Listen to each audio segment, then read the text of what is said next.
ड्रैगोमैन channel पर आपका स्वागत है और आज हम एक्सप्लेन करेंगे मनी हाइस्ट के सीजन 5 वॉल्यूम 1 का एपिसोड 5। इस एपिसोड की शुरुआत एक फ्लैशबैक के साथ होती है जहां पर हम देखते हैं कि टोक्यो और उसका बॉयफ्रेंड रेने बैंक से रॉबरी करते समय पुलिस के हाथों गोली लग जाने की वजह से वो वहीं गिर जाता है। ये देख के टोक्यो उस गार्ड को वहीं जान से मार देती है। फिर वहां पुलिस आ जाती है और टोक्यो को कुछ समझ नहीं आता तो वो वहां से भाग जाती है। रेने को बैंक हाइस्ट रिस्की लगते थे। वो इस हाइस्ट पे सिर्फ टोक्यो की वजह से आया था। टोक्यो रेने की मौत का जिम्मेदार खुद को समझकर डिप्रेशन में चली जाती है। सारे के सारे न्यूज बर्लिन भी टीवी पे देख रहा होता है। उसे पता चलता है कि फेल्ड हाइस्ट जो कि टोक्यो द्वारा की गई थी उसमें उसने अपने एक साथी को खो दिया, लेकिन उसके सर्वाइवल स्किल्स को देखकर बर्लिन बहुत ही इंप्रेस हो चुका था। बर्लिन के कहने पर प्रोफेसर ने टोक्यो को रिक्रूट करने के बारे में सोचा। माना कि वो वाली हाइस्ट फेल हो गई थी, लेकिन बर्लिन को लगता था कि रॉयल मिंट ऑफ स्पेन के लिए जो हाइस्ट हम करने वाले हैं उसके लिए टोक्यो परफेक्ट है। वहीं एक और सीन दिखाया जाता है जो कि हमने फर्स्ट एपिसोड में देखा था कि टोक्यो अपने बॉयफ्रेंड की मौत के बाद हर जगह पुलिस से भागती फिर रही होती है। अब प्रेजेंट में सगास्ता और गांधिया की टीम की वजह से हाइस्ट की टीम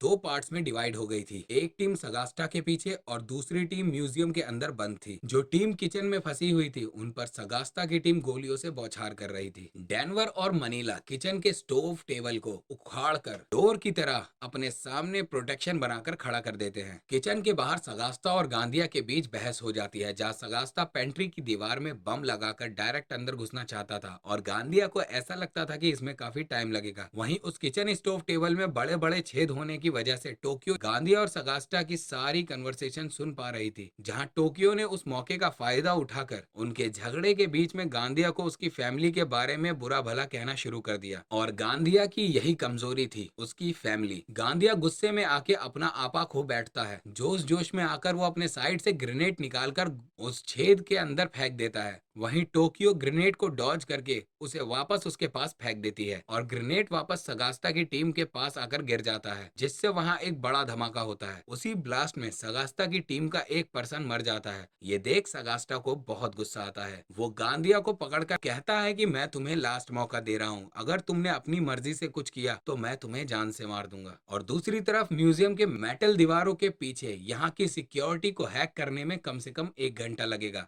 और जल्दी बाहर निकलने का सिर्फ एक रास्ता था, दरवाजे को काट देना। इस वजह से पलेर्मो बगोटा को बुलाकर गैस कटर की मदद से दरवाजे को बीच में से काटना शुरू कर देता है। और प्रॉब्लम यहाँ आती है कि इतने मोटे लोहे की शीट के दरवाजे को काटने के लिए उनके पास पर्याप्त मात्रा में गैस नहीं थी। एक तरफ बगोटा की टीम दरवाजे को काटने में लगी थी, वहीं दूसरी तरफ रियो ड्रिलिंग मशीन लेकर रसोई के नीचे से टोक्यो तक पहुंचने की कोशिश कर रहा है। अब एक और फ्लैशबैक सीन दिखाया जाता है जहां पे ये पता लग जाता है कि टोक्यो ही प्रोफेसर की पहली रिक्रूट थी। और बातचीत के दौरान प्रोफेसर को पता चल जाता है कि टोक्यो की फेवरेट सिटी टोक्यो ही है। ट्रेनिंग के दौरान जब टोक्यो रियो से मिली तो उन दोनों के बीच में प्यार हो गया, जहां से हम देख पाते हैं कि टोक्यो की एक नई जिंदगी की शुरुआत हो चुकी है। जिससे वो पहले कभी प्यार करती थी, अब वो उसकी जिंदगी में नहीं था, अब वो जगह रियो ने ले ली थी। अब फिर प्रेजेंट टाइम में जहाँ पे मोनिका हेलसिंकी की पट्टी कर रही होती है, उसे फिर आर्तुरु के विजन्स आने लगते हैं और इस चीज से छुटकारा पाने के लिए मोनिका खुद को मोर्फिन का इंजेक्शन लगा लेती है और अब वो नशे में धुत है।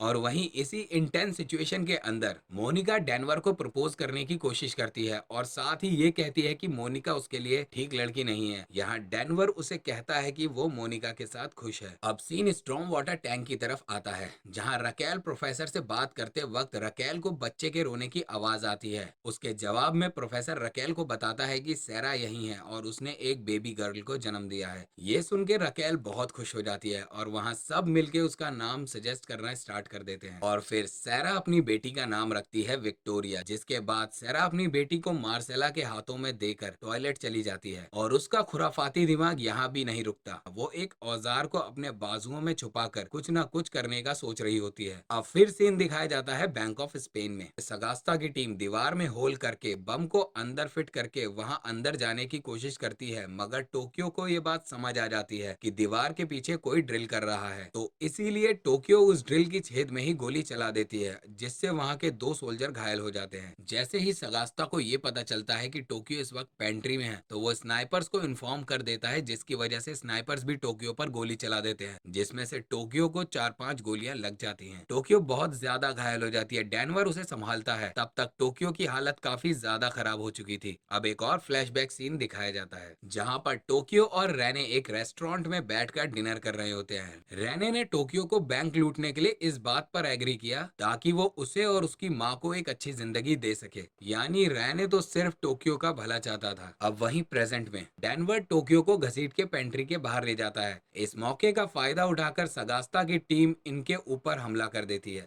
जहां टोक्यो डेनवर को कहती है कि मैं अब भी उस हालत में हूं कि बंदूक चला सकती हूं। तो डेनवर वहां एक ट्रेंच बनाकर टोक्यो को उसके पीछे बिठाकर एक गन पकड़ा देता है। अब वहीं दूसरी ओर म्यूजियम में बंद टीम के पास गैस खत्म हो गई थी। अब वो दरवाजे को ठोक ठोक के खोलने की कोशिश कर रहे थे। अब रियो ड्रिल करते करते टोक्यो तक पहुंचने वाला होता है कि नशे के हालत में धुत मोनिका को पास की दीवार से कुछ आवाजें आने लगती हैं, और जब वो उसे खोल के देखती है तो उसे पता चलता है कि वहां पर पेंट्री से कनेक्ट होने वाली पेंट्री लिफ्ट है, जिसकी मदद से टोक्यो, डेनवर, मनीला वहां से बाहर निकल सकते हैं। लेकिन दिक्कत ये थी कि उन दोनों के बीच में 6 मंजिल का फासला था। अब डेनवर मनीला और टोक्यो को उस शाफ्ट के नीचे देखने के बारे में कहता है, तो वहीं टोक्यो कहती है कि मैं इस हालत में नहीं हूँ कि रस्सी पकड़ पाऊं, इसीलिए वो दोनों की जान का खतरा बन सकती है। टोक्यो डेनवर और मनीला से कहती है कि यहाँ सगास्ता की टीम को मैं संभाल लेती हूँ, और हो सके तो उस पर गद्दे और तकिए बिछा देना ताकि मैं डायरेक्ट आकर कूद सकूं। पर डेनवर जान चुका था कि वो सिर्फ उन्हें यहाँ से भेजने के लिए कह रही थी।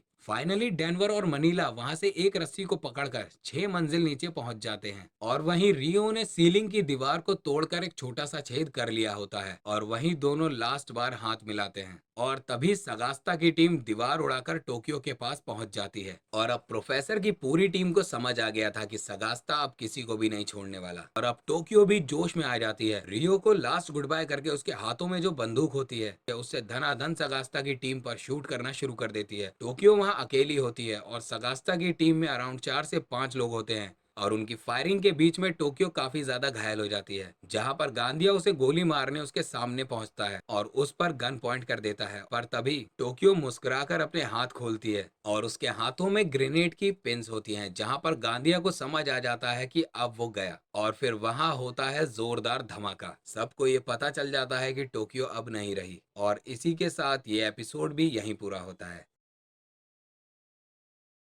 लाइक, सब्सक्राइब और शेयर करना ना भूलें, और कमेंट करके ज़रूर बताएं कि आपको ये एपिसोड कैसा लगा।